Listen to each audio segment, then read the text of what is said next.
അടിച്ചാൽ തിരിച്ചടിക്കണമെന്ന് വീണ്ടും വിവാദ പരാമർശവുമായി എം എം മണി MLA. തല്ലേണ്ടവരെ തല്ലിയാണ് താൻ ഇവിടെ വരെ എത്തിയതെന്നും എം എം മണി. CPIM നെടുങ്കണ്ടം ഏരിയ സമ്മേളനത്തിലാണ് വിവാദ പരാമർശം. മാധ്യമങ്ങൾ ഇതുകൊടുത്ത് തന്നെ കുഴപ്പത്തിലാക്കരുതെന്നും പ്രസംഗത്തിനിടെ എം എം മണി പറഞ്ഞു.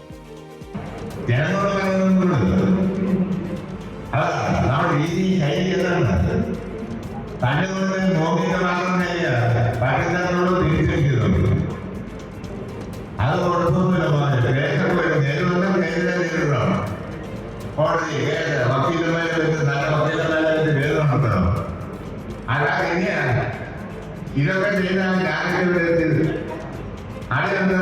അറിയുന്നുണ്ട്. ഇതൊക്കെ ചെയ്തിട്ടുണ്ട്. ഇനി പത്രക്കാരെല്ലാം രാഹുൽ വിജയൻ ചേരുന്നുണ്ട് ഇടുക്കിയിൽ നിന്ന്. രാഹുൽ, ഈ സമ്മേളന കാലയളവിൽ തന്നെ ഇത് രണ്ടാം തവണയാണ് ഇങ്ങനെ ഒരു പ്രസംഗം വരുന്നത്. ഇതിൽ നേതാക്കളോ അല്ലെങ്കിൽ പ്രതിപക്ഷ കക്ഷികളോ ഒക്കെ പ്രതികരിച്ചിട്ടുണ്ടോ? ഗോകുൽ, ഇതിന് ഏറ്റവും പ്രധാനപ്പെട്ട കാര്യം അത് തന്നെയാണ്. രണ്ടാം തവണയാണ് ഈ സമ്മേളന കാലയളവിൽ. കഴിഞ്ഞ ദിവസം ശാന്തമ്പാറ ഏരിയ സമ്മേളനത്തിനിടയിലും സമാനമായ രീതിയിൽ ഒരു വിവാദ പരാമർശം എം മണിയുടെ ഭാഗത്തു നിന്നുണ്ടായിരുന്നു.